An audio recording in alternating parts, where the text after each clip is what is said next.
In a world where every royal moment is scrutinized by millions, where photographers wait behind palace gates, hoping for just one glimpse, and where the slightest smile or frown becomes international news, there exists something far more precious than any crown jewel.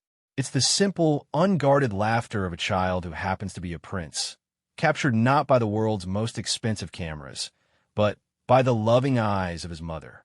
When the Duchess of Cambridge picks up her camera on a sunny April morning, she doesn't know she's about to freeze a moment in time that will remind the world why some treasures can never be bought, only felt. This is the story of how one mother's dedication to preserving childhood magic created a photograph that would touch hearts across continents and prove that behind every royal title lies a family, just like any other, celebrating the pure joy of a little boy turning 6. The morning sun painted golden streaks across the manicured lawns of Adelaide Cottage as Catherine, Princess of Wales, stood at her kitchen window, watching her youngest son chase butterflies through the garden. Prince Louis, just hours away from his 6th birthday, moved with the carefree abandon that only children possess, his laughter carrying on the gentle April breeze. Catherine smiled, remembering how different this birthday would be from the grand celebrations the public might imagine. No towering cake in a gilded ballroom, no formal portraits in ceremonial dress. Instead, she had something far more precious planned, a day filled with the simple joys that make childhood magical, away from the watchful eyes of the world. She reached for her camera, a well-worn Canon that had accompanied her through countless family moments. Unlike the official royal photographers with their imposing equipment, Catherine preferred this intimate approach to capturing her children's lives. Each photograph told a story that no formal portrait ever could. Stories of scraped knees and triumphant grins, of bedtime stories and morning cuddles. Prince William emerged from the cottage, carrying a tray of breakfast items for their planned picnic. His face lit up as he saw Louis attempting to climb the old oak tree that had stood sentinel in their garden for decades. The same tree that had witnessed generations of royal children at play, now hosting another young prince's adventures. "He's been awake since dawn," William chuckled, setting the tray down on the wooden table they'd placed under the tree's sprawling branches. "Asked me at least 10 times if it was officially his birthday yet." Catherine laughed, adjusting her camera settings as the morning light shifted through the leaves above. She had learned over the years that the best photographs happened in these unguarded moments, when her children forgot about cameras entirely and simply existed in their joy. Louis spotted his parents and came running, his cheeks flushed with excitement and exertion. His hair, darker than his siblings, caught the sunlight as he bounced on his toes, practically vibrating with birthday energy. "Mummy, Papa, look how high I climbed," he announced proudly, pointing to a branch that was barely 3 feet off the ground. To him, it might as well have been Mount Everest. Catherine knelt down to his eye level, bringing the camera with her. Through the lens, she could see not just her son, but the pure essence of childhood wonder. His eyes sparkled with an innocence that no amount of royal protocol could diminish. "Show me again, my brave climber," she encouraged, watching as he scampered back toward the tree with renewed determination. What followed was a morning of pure magic. Louis built elaborate fairy houses from fallen twigs and leaves, convinced that garden sprites would move in by evening. He chased soap bubbles that William blew from a simple plastic wand, his delighted squeals echoing across the private grounds. Catherine captured it all, each frame a testament to the beautiful ordinariness of her extraordinary child. The other children, Princess Charlotte and Prince George, emerged from the cottage as the morning progressed. Charlotte, with her characteristic blend of bossiness and affection, immediately took charge of decorating Louis's fairy houses with flower petals. George, more reserved, but equally devoted to his youngest sibling, helped construct an elaborate obstacle course using garden furniture and rope. Catherine watched through her viewfinder as Louis attempted George's challenging course, his tongue poking out in concentration as he navigated each obstacle. When he stumbled and scraped his knee on a particularly difficult section, Charlotte was there instantly with comfort and a plaster featuring his favorite cartoon character. These were the moments Catherine treasured most, not the formal family portraits that would grace official publications, but these raw, real instances of sibling love and childhood resilience. Her camera clicked steadily, preserving each precious second. As the morning wore on, more family arrived for the intimate celebration. Catherine's parents, Michael and Carol Middleton, brought homemade birthday treats and garden games. Her siblings, Pippa and James, added their own special brand of chaos and laughter to the gathering. The atmosphere was relaxed and joyful, far removed from the formal constraints of royal life. Louis reveled in being the center of attention, performing elaborate dance moves he'd apparently been practicing in secret. Catherine's camera captured his uninhibited joy, his arms flung wide as he spun across the grass, completely lost in the music only he could hear. Prince William joined in Louis's impromptu performance, much to the delight of everyone present. The sight of the future King of England doing silly dances with his youngest son brought tears of laughter to Catherine's eyes as she continued photographing. But it was during the quieter moments that Catherine found her most treasured shots. Louis, exhausted from his morning adventures, curled up in his grandfather Michael's lap while a story was read aloud. The trust and contentment on her son's face as he listened, one small hand clutching his beloved stuffed animal, created an image that spoke volumes about the security and love that surrounded him. As the sun climbed higher, the family prepared for the main birthday surprise, a treasure hunt that William and Catherine had spent weeks planning. Louis's eyes grew wide as he received his first clue, written in simple words he could read himself. Follow the path where roses grow, to find the place where treasures flow, Catherine read aloud, watching as understanding dawned on Louis's face. The hunt led through their private garden, past the vegetable patch where Louis had helped plant carrots the previous spring, around the small pond where they fed ducks on weekend mornings, and, finally, to the secret playhouse William had been quietly constructing in the garden's far corner. Catherine's camera worked overtime as she documented Louis's growing excitement with each discovered clue. His face was a canvas of emotions, concentration as he puzzled out directions, triumph when he solved each riddle, and pure delight as he raced from location to location with his siblings cheering him on. The treasure hunt culminated at the new playhouse, complete with a working doorbell, windows with actual glass, and a small porch where Louis could host tea parties or simply sit and watch the world go by. Inside, they placed his birthday gifts, not expensive toys, but carefully chosen items that reflected his interests and personality. There were art supplies for the creative projects he loved, books about nature, and adventure, a child-sized gardening set, so he could help tend the family vegetable patch, and a special photo album filled with pictures from his first 5 years of life. But the gift that made him gasp with delight was a small wooden camera, crafted by a local artisan to look exactly like his mother's beloved Canon. Catherine's heart swelled as she photographed Louis holding his new camera up to his eye, mimicking her movements with serious concentration. "Now I can take pictures too, Mummy," he announced solemnly, as if he'd been entrusted with a great responsibility. The morning's adventures had tired everyone, but Louis seemed to have discovered a second wind as he explored every corner of his new playhouse.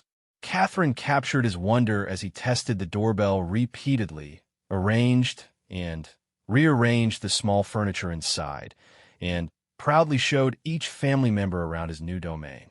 As the family began preparing for lunch, Catherine found herself with a memory card full of images that told the complete story of a perfect morning. Each photograph captured not just what had happened, but how it had felt, the love, laughter, and simple joy that had filled every moment. She scrolled through the images on her camera's small screen, selecting the ones that best captured Louis's personality and the magic of his special day. There was something almost therapeutic about this process, this careful curation of family memories that would outlast them all.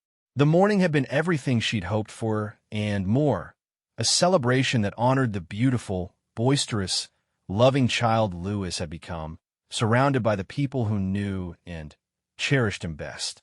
As she watched him now, showing his new wooden camera to his grandfather while explaining his plans for all the pictures he would take, Catherine knew that this birthday would be remembered not for its grandeur, but for its genuine joy.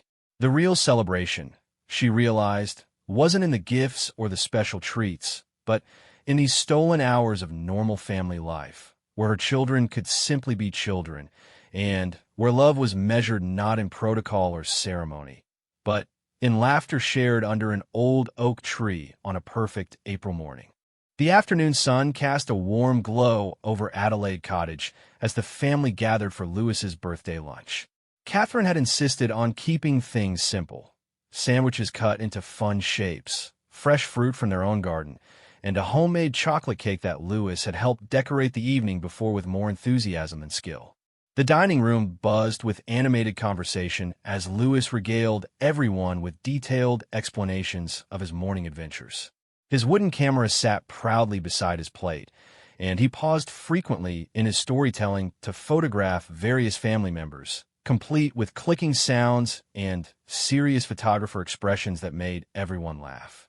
Catherine found herself documenting even this mealtime, drawn to capture the easy familiarity of her extended family around the table. Her father-in-law's absence was felt but not dwelled upon. They had learned as a family to cherish the time they had together rather than focusing on who couldn't be there.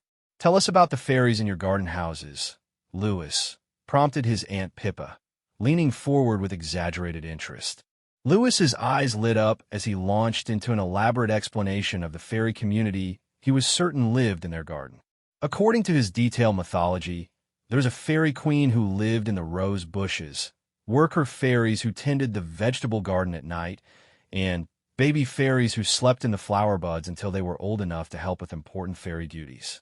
Catherine's camera captured the rapt attention of the adults as Lewis spoke, everyone hanging on his words, as if he were revealing the secrets of the universe. In his world, magic was real and everywhere, and his family's willingness to enter that world with him spoke to the special bond they all shared.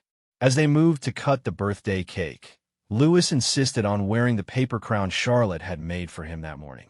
It was slightly lopsided and decorated with crayon drawings of cars, football, and what might have been a dragon or possibly a very large dog. Catherine thought it was far more beautiful than any jeweled crown in the Tower of London. The cake cutting became an event in itself, with Lewis needing to stand on a chair to reach the table properly. William steadied him while Catherine positioned herself to capture the moment. The concentration on Lewis's face as he gripped the knife handle was intense. This was clearly a responsibility he took very seriously. "Make a wish first, darling," Catherine reminded him, watching as he squeezed his eyes tightly shut and took a deep breath. What he wished for remained his secret, but the smile that spread across his face when he opened his eyes suggested it was something wonderful. The knife sliced through the chocolate layers, revealing the rainbow interior they'd created with food coloring. Lewis's delighted gasp was worth every minute of the extra effort the colorful layers had required. As cake was distributed and devoured with appropriate appreciation, Catherine noticed her son's energy beginning to flag slightly. The excitement of the morning, combined with the sugar from lunch treats, was starting to catch up with him.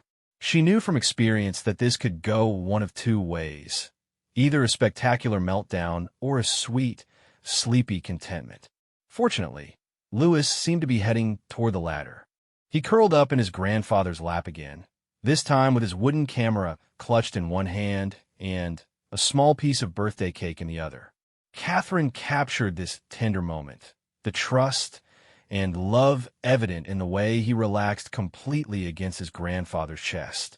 The conversation around the table grew softer, adults instinctively adjusting their volume for the drowsy birthday boy. Stories were shared about other family birthdays, childhood memories, and gentle teasing about various family traditions. Catherine found herself thinking about how these simple moments were building the foundation of Lewis's memories, creating the security and love that would shape him for years to come.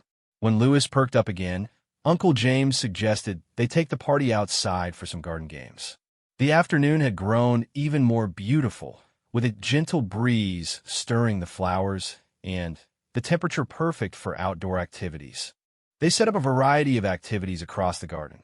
A ring toss game using flower pots, and rope rings, a beanbag toss aimed at buckets decorated with birthday themes, and a water balloon station that caused great excitement among all the children present. Catherine positioned herself strategically to capture the chaos that followed.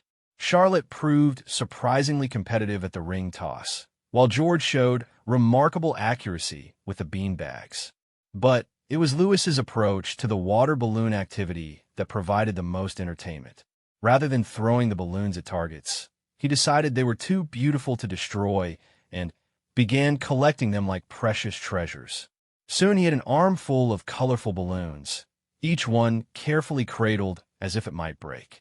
His face was a picture of concentration and joy as he arranged them in what he declared was a balloon garden. The adults watched with barely contained laughter as Louis created elaborate stories about each balloon's personality and role in his garden. The red one was clearly the leader, while the blue ones were shy but kind. The yellow balloon was apparently very funny and made the other balloons laugh. Catherine's camera worked steadily, capturing not just Louis's balloon garden project, but the faces of the family members watching him. The love and amusement in their expressions told their own story about how this little boy had captured all their hearts. As the afternoon progressed, William suggested they take a family walk through the broader grounds of their property. Louis was immediately enthusiastic about this plan, especially when told he could bring his wooden camera to practice his photography skills. The walk became an adventure as Louis stopped to photograph everything that caught his attention: flowers, insects, interesting rocks, and cloud formations that reminded him of various animals. His running commentary on his artistic choices had everyone in stitches. "This butterfly is very photogenic," he announced seriously, crouching down to get a better angle. "She's posing just like Mummy taught me." Catherine felt her heart swell with pride and amusement. Somehow, despite her efforts to keep photography natural and unposed, Louis had absorbed lessons about finding the beauty in everyday moments. His earnest approach to his craft was both touching and hilarious. They reached a small hill that offered a view across the surrounding countryside. The vista was particularly beautiful in the afternoon light, with rolling fields and distant woods creating a patchwork landscape that seemed to stretch forever.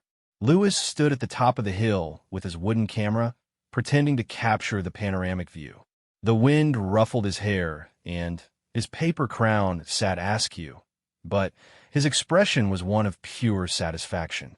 Catherine realized this was the shot she'd been waiting for all day, not posed or planned, but perfectly natural and completely representative of who Louis was. She raised her real camera and caught him in that moment of quiet contentment, surrounded by the beauty of the English countryside, his birthday crown slightly crooked, and his wooden camera held with the seriousness of a professional photographer.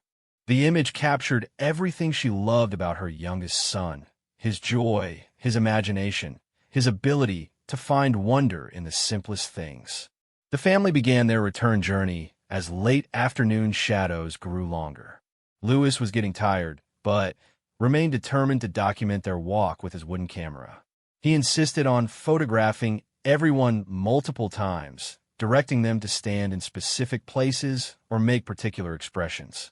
Charlotte played along with exaggerated drama, posing like a fashion model and making everyone laugh. George was more reserved, but still cooperative, while the adults gamely followed Louis's increasingly creative directorial vision.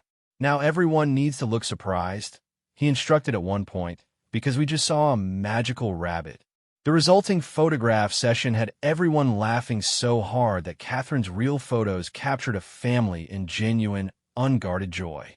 These spontaneous moments of silliness were precious to her, times when they could all be completely themselves without worrying about public expectations or royal protocols. As they approached the cottage again, Lewis announced that he wanted to show his wooden camera to his playhouse, as if the two inanimate objects needed to be properly introduced. The family followed him to his new birthday treasure, where he carefully placed his camera on the small table inside. "Now my camera can watch over my house," he explained with a logic that made perfect sense to his 6-year-old mind. Catherine captured this moment too, Lewis arranging his precious birthday gifts with the careful attention of someone creating something very important. The afternoon light filtering through the playhouse windows created a magical quality, making the simple scene look like something from a fairy tale. As evening began to approach, the extended family started gathering their things and preparing to leave. Lewis accepted the goodbye hugs and kisses with good grace, though Catherine could see he was starting to feel the emotional exhaustion that often comes at the end of perfect days. The quiet that settled over their home as the guests departed was comfortable rather than empty. The 4 core members of their family, William, Catherine, and their 3 children, moved through the evening routine with the easy familiarity of people who genuinely enjoyed each other's company. Lewis insisted on one final tour of his playhouse before bedtime, this time bringing his parents along to show them details he discovered during the afternoon. Every corner held some new wonder in his eyes, from the way the evening light came through the windows to the perfect size of the small shelves for his treasures. Catherine realized that this day had given Lewis something far more valuable than expensive gifts or elaborate celebrations. It had given him a foundation of security, love, and the knowledge that his joy mattered to the people who loved him most. As they headed back toward the cottage, Lewis's hand in hers and his wooden camera tucked safely under his other arm, she knew that the images she'd captured were just the beginning of the story this birthday would tell for years to come. As evening shadows lengthened across Adelaide Cottage, Catherine found herself in her favorite quiet corner of the house, scrolling through the day's photographs on her camera. The house had settled into peaceful evening routines. William helping Charlotte with her bedtime, reading while George finished some homework, and Lewis supposedly having his bath, though the sounds of splashing and giggling suggested he was having more fun than getting clean. Each image on her camera told part of the story of Lewis's perfect 6th birthday. There are action shots of him climbing trees and running through the garden, tender moments with family members, and those precious spontaneous expressions that revealed his personality so completely. But as she reviewed them, Catherine found herself drawn to one particular image again and again. It was the photograph she'd taken during their afternoon walk, when Lewis had stood on the small hill with his wooden camera, completely absorbed in his pretend photography. Something about the composition, the way the afternoon light caught his hair, the natural way he held his small body, the genuine concentration on his face, made it special. It captured not just a moment, but a feeling, a sense of childhood wonder and possibility that seemed to radiate from the image. Catherine enhanced the image slightly, adjusting the light and contrast to bring out the details that had caught her eye. The result was a photograph that somehow managed to be both intimate and timeless, showing a little boy lost in imagination while surrounded by the beauty of the English countryside. "That's a beautiful shot," William said softly, appearing behind her with 2 cups of tea. He'd clearly finished the bedtime routines and was ready for their own quiet evening together. "I think it might be one of my favorites ever," Catherine admitted, accepting the warm cup gratefully. "There's something about the way he's holding that camera, so serious about his art. And that crown is still perfectly crooked." William laughed quietly, settling beside her to look at more of the day's images. He's been asking all evening when he'll be able to see the pictures from his real camera. I had to explain several times that wooden cameras work differently. They scrolled through more photos together, reliving the day's highlights. William pointed out details Catherine had missed while taking the pictures. The way Charlotte had secretly been organizing Lewis's fairy houses when she thought no one was looking, how George had carefully guided his younger brother through the obstacle course, ensuring he succeeded without making it obvious. "Look at your father here," Catherine said, stopping at a photo of Michael Middleton listening intently to one of Lewis's elaborate stories. He has the same expression he used to get when you children would tell him about your adventures. The photograph captured something beautiful about the relationship between grandfather and grandson, the way older generations pass down the gift of listening, of treating children's stories and dreams with the respect they deserve. Catherine realized this image would be treasured not just now, but years from now, when Lewis was older and could understand how precious these family connections truly were. Their quiet photo review was interrupted by the sound of small feet padding down the hallway. Lewis appeared in the doorway, fresh from his bath and wearing his favorite pajamas, the ones with rockets and planets that he'd insisted on for his birthday evening. "Mummy, Papa, can I see my birthday pictures?" he asked hopefully, climbing onto the sofa between them with the confidence of a child who knew he was always welcome. Catherine angled her camera so Lewis could see the screen, and his face lit up as the first image appeared. Him climbing the oak tree that morning, his expression one of pure determination and joy. "That's me being very brave," he announced with satisfaction, snuggling closer to get a better look. "Can you show me the one where I'm taking pictures?" Catherine navigated to the hill photograph, and Lewis studied it with the serious attention of an art critic. After a long moment, he nodded approvingly. "I look like a real photographer," he declared. "My camera and your camera are both working very hard." The innocence of his observation made both parents smile. In Lewis's world, his wooden camera was every bit as real and important as Catherine's professional equipment. His imagination gave it power and purpose, transforming a simple toy into a tool for creating art and capturing memories. They continued through more photos, with Lewis providing running commentary on each image. He remembered details about every moment, what he'd been thinking, what happened right before or after the shot, which family member had made him laugh during that particular scene. "This is when Uncle James told the joke about the chicken," Lewis explained, pointing to a photo where he was mid-giggle. "It was very funny, but I don't remember why." Catherine marveled at how the photographs served as gateways to complete memories for Lewis. Each image unlocked not just the visual moment, but the sounds, feelings, and context that surrounded it. This was why she loved photography so much, its power to preserve not just how things looked, but how they felt. As they reached the photos from his playhouse exploration, Lewis became even more animated. "Tomorrow I'm going to have tea parties in there," he announced. "And I'm going to invite the fairies if they want to come." "That sounds like a wonderful plan," William said seriously. "What will you serve at your fairy tea parties?" Lewis considered this important question with appropriate gravity. "Fairy cakes, of course, and very tiny sandwiches, and maybe some flowers to eat, because I think fairies probably eat flowers." Catherine captured this moment too, though with her heart rather than her camera. The sight of her son planning future adventures, his imagination already spinning new stories and possibilities from the foundation of this perfect birthday. The evening routine continued with story time, Lewis choosing a book about a bear who goes on adventures with a camera remarkably similar to his new wooden one. As Catherine read aloud, she noticed how he kept glancing toward the window where his playhouse was visible in the garden, illuminated by soft outdoor lighting. "Mummy," he said sleepily as the story ended, "will my playhouse still be there tomorrow?" "Of course it will, darling," Catherine assured him. "It's yours to keep forever. And my camera too? And your camera too." Satisfied with these important confirmations, Lewis allowed himself to be tucked into bed. Catherine and William performed their nightly ritual of checking on all three children, ensuring everyone was comfortable and secure for the night. Later, as they finally had time to themselves, Catherine returned to her computer to properly process the day's photographs.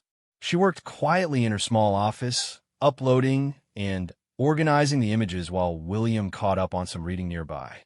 The hill photograph drew her attention again, and this time she spent extra care perfecting it. She adjusted the colors to bring out the warmth of the afternoon light, enhanced the details of Lewis's paper crown and serious expression, and carefully balanced the composition to emphasize both the child and the beautiful landscape surrounding him. When she finished, she sat back and looked at what she'd created.